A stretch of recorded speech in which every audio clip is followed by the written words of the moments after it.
আসসালামু আলাইকুম। কুকিং হাউজে সবাইকে স্বাগতম জানাচ্ছি আমার আজকের রেসিপি দেখার জন্য। খুবই হেলদি এবং মজাদার একটি রেসিপি নিয়ে চলে এসেছি। আজকে তৈরি করব পাস্তার চাট। আর এই পাস্তার চাটটা ইফতার কিংবা বিকালের নাস্তায় বানিয়ে পরিবেশন করতে পারেন। ইফতারে যারা অতিরিক্ত তেল ভাজা পোড়া খেতে পছন্দ করেন না তাদের জন্য পারফেক্ট একটা রেসিপি এই পাস্তার চাট। আর আজকের এই পাস্তার চাটটা আমি তৈরি করেছি কোনো প্রকার তেল ছাড়া পাস্তার চাটটা অসম্ভব টেস্টি হয় খেতে। আমি এখানে বড় সাইজের একটা গাজর এভাবে ছোট টুকরো করে কেটে নিয়েছি। আর নিয়েছি বড় সাইজের একটা আলুটাও আমি ছোট টুকরো করে কেটে নিয়েছি। আর নিয়েছি 1.5 কাপ পরিমাণ মটরশুঁটি। আলু, গাজর এবং মটরশুঁটি ভালোভাবে ধুয়ে পরিষ্কার করে নিয়েছি। আর এখানে নিয়েছি 1.5 কাপ পরিমাণ পাস্তা। এখানে যে কোনো ডিজাইনের পাস্তা ব্যবহার করা যাবে, যার যার পছন্দ এটা। কড়াইতে আমি পরিমাণ মতো করে পানি দিয়ে পানিটা ভালোভাবে ফুটিয়ে নিয়েছি। এখন এই ফুটন্ত গরম পানির মধ্যে আমি পাস্তাগুলো দিয়ে দেব। আর দিয়ে দেব হাফ চা চামচের মতো লবণ। পাস্তা ভালোভাবে সেদ্ধ করে নিতে হবে। আমি পাস্তাটা প্রায় 10 মিনিটের মতো সেদ্ধ করে নেব।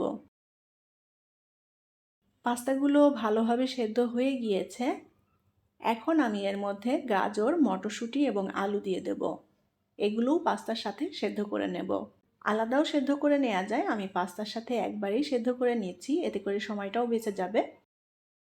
গাজর, আলু, মটরশুঁটি দিয়ে আমি 4 মিনিটের মতো সেদ্ধ করে নিয়েছি আর সব কিছু সুন্দর মতো সেদ্ধ হয়ে গিয়েছে। এখন এই পাস্তা গরম পানি থেকে তুলে নিয়ে আমি পানি খুব ভালোভাবে ঝরিয়ে নেব। একটা মিক্সিং বোল নিয়ে নিয়েছি। এখন এই মিক্সিং বোলে আমি সেদ্ধ করা পাস্তা নিয়ে নেব। পরিমাণে যে যতটা তৈরি করবেন সেভাবে নিয়ে নিতে হবে পাস্তা এবং অন্যান্য সব কিছু। এখানে বড় সাইজের একটা টমেটো কুচি করে নিয়েছি। এখন টমেটো কুচি দিয়ে দেব। হাফ কাপ পরিমাণ পেঁয়াজ কুচি নিয়েছি, পেঁয়াজটা একটু মিহি কুচি করে নিয়েছি। কাঁচামরিচ দিয়ে দেব, 4টা কাঁচামরিচ একটু ছোট টুকরো করে কেটে নিয়েছি। ধনেপাতা কুচি দিয়ে দেব। লবণ দিয়ে দেব স্বাদ মতো। টালা জিরার গুঁড়া দিয়ে দেব হাফ চা চামচ। চাট মশলা দিয়ে দেব 1 টেবিল চামচ। তেঁতুলের পাল্প দিয়ে দেব 2 টেবিল চামচ পরিমাণ। ছোট এক ফালি লেবুর রস দিয়ে দেব। হাতের কাছে লেবু না থাকলে এর পরিবর্তে ভিনেগার অ্যাড করা যাবে।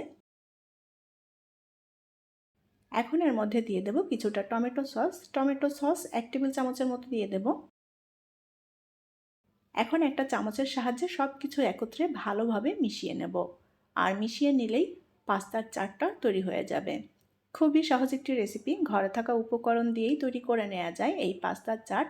তেমন কোনো ঝামেলা নেই বানাতে, যে কেউ তৈরি করে নিতে পারবেন। আর খুবই হেলদি একটা রেসিপি। ইফতারে যারা অতিরিক্ত তেল ভাজা পোড়া খেতে পছন্দ করেন না তারা এভাবে এই পাস্তার চাট তৈরি করে নিতে পারেন। আর এই পাস্তার চাটটা ছোট থেকে বড় সবাই ভীষণ পছন্দ করবে খেতে। এখানে আমি কিন্তু কোনো তেল ব্যবহার করিনি। এখানে কেউ যদি তেল ব্যবহার করতে চান তাহলে একটু সরিষার তেল অথবা অলিভ অয়েল ব্যবহার করতে পারেন। তেল ছাড়া এই চাটটা খেতে কিন্তু খুবই ভালো লাগে। আর এখানে আমি আমার পছন্দ মতো সবজি ব্যবহার করেছি। এখানে যার যার পছন্দ মতো সবজি ব্যবহার করতে পারেন। আমি খুব সুন্দর করে সব কিছু একত্রে মিলিয়ে নিয়েছি। আর পাস্তার চাট তৈরি হয়ে গিয়েছে, এখন এটা পরিবেশন করব।